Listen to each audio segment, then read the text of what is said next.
माह रमज़ान का हमको लगता है कि अब कुछ घंटे ही शेष रह गए हैं और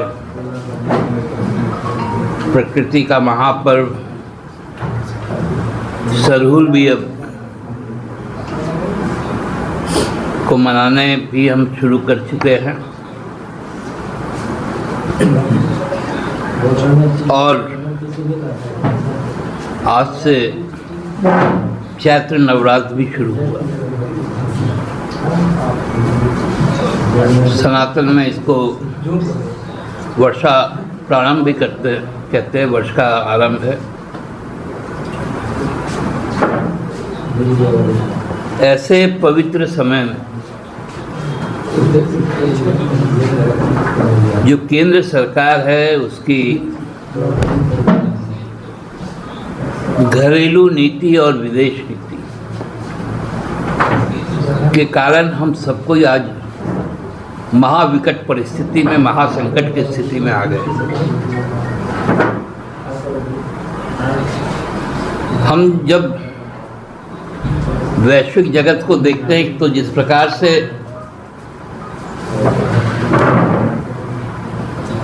केवल अपनी दादागिरी और अपनी ताकत के बल पर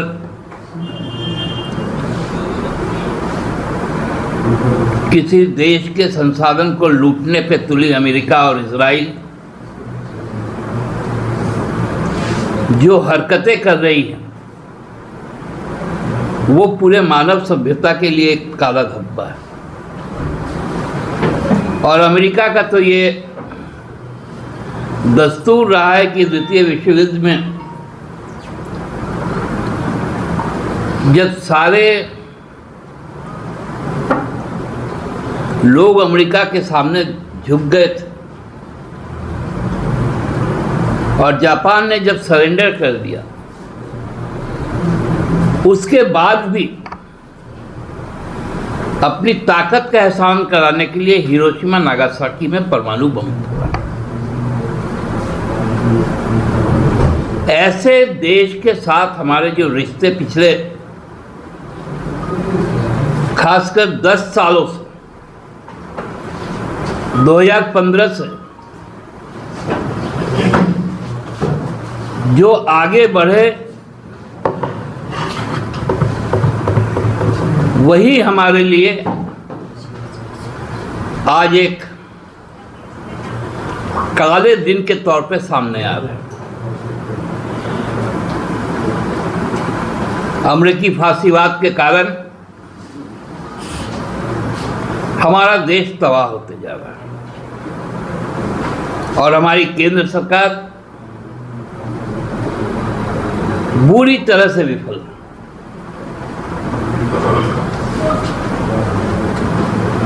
जो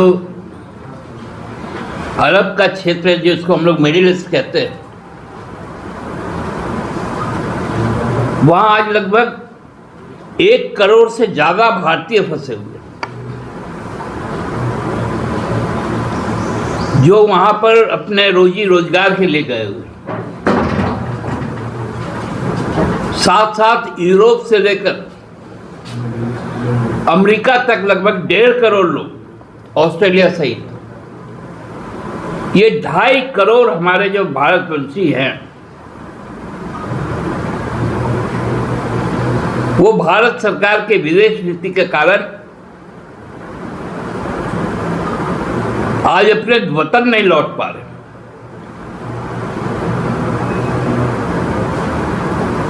क्योंकि मैक्सिमम जो हमारा जो एयर रूट है वो air root via middle east का ही है और वहां पर आवागमन पूरी तरह ठप है। ना जहाज, पानी का जहाज आ रहा है, ना हवाई जहाज उड़ पा रहा है।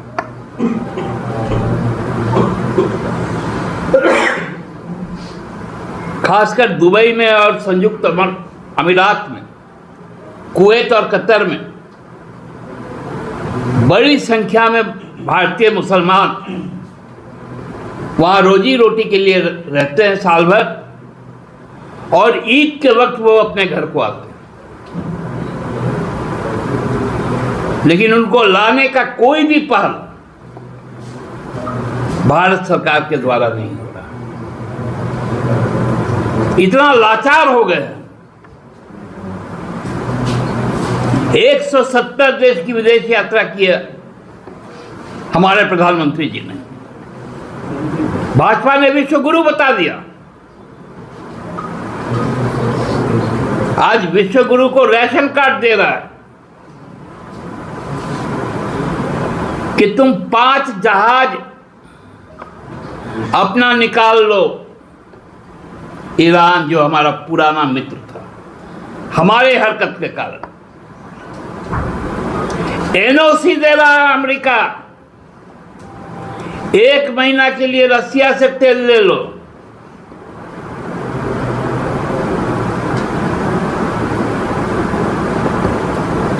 इजराइल प्रधानमंत्री जी को बोल रहा है आके हमसे मिल के जाओ, तब हम युद्ध शुरू करेंगे। ये हमारा विदेश नीति का हाल हो। और छोड़ दीजिए, घरेलू नीति भी पूरी तरह से बर्बाद हो गया। केवल गाड़ी चलाने के लिए नहीं है, पेट्रोलियम का इस्तेमाल कारखाने चलाने के लिए होते हैं।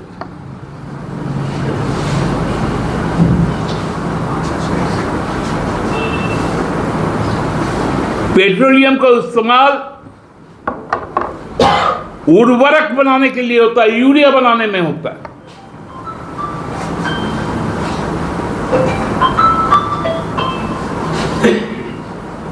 कोई तार जो है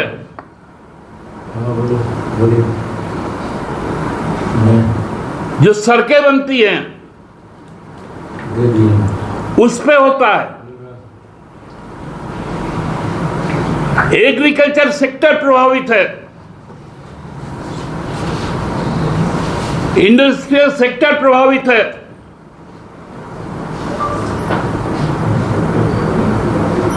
मेडिसिन नहीं आ पा रहे हैं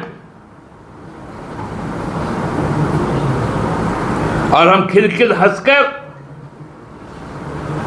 कोयले के दाम में इजाफा कर रहे हैं। उज्ज्वला योजना शुरू किए थे, रसोई होगा। अरे पेट में भोजन के लिए धुआं तो बाद में, आग तो चाहिए।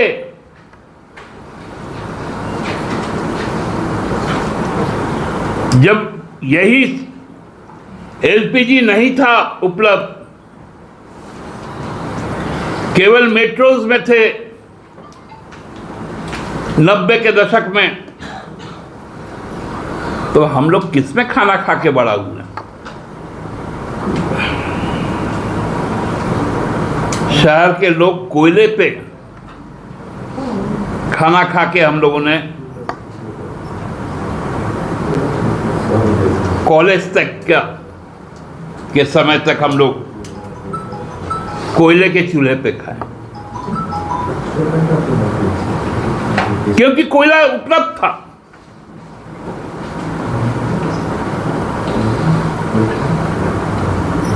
अब कोयला में भी आग लगा दिया भाजपा ने। पहले तो कोयला दे दिया अदानी अंबानी को, अब उस पर दाम बढ़ा दिया। क्या मजाक बना के रख दिया। रोज कम से कम रांची में 15 से 20 लोग बेहोश हो रहे गर्म के कारण लाइन लगकर। मारा पीटी की नौबत है।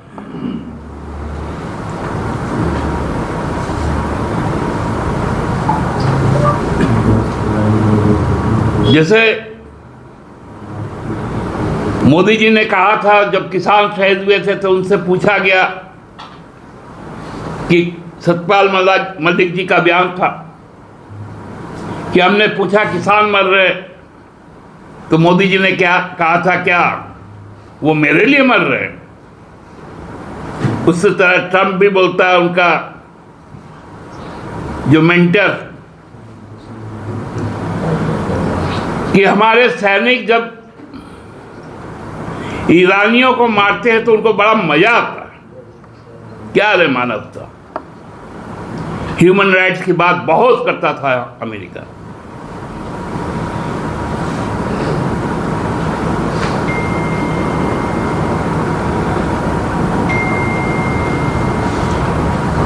ये जो टकराव है, इसमें सरकार को, क्योंकि हमारे पास, राज्य के पास मेजर मिनरल के नाम पर ना कोयला है ना पेट्रोलियम, हम राहत कहां से करेंगे जब तक केंद्र सरकार इस बारे में अपनी नीति स्पष्ट ना करे। तत्काल जो कोयले का जो दाम बढ़ाने का जो निर्णय है, कोल इंडिया वापस ले।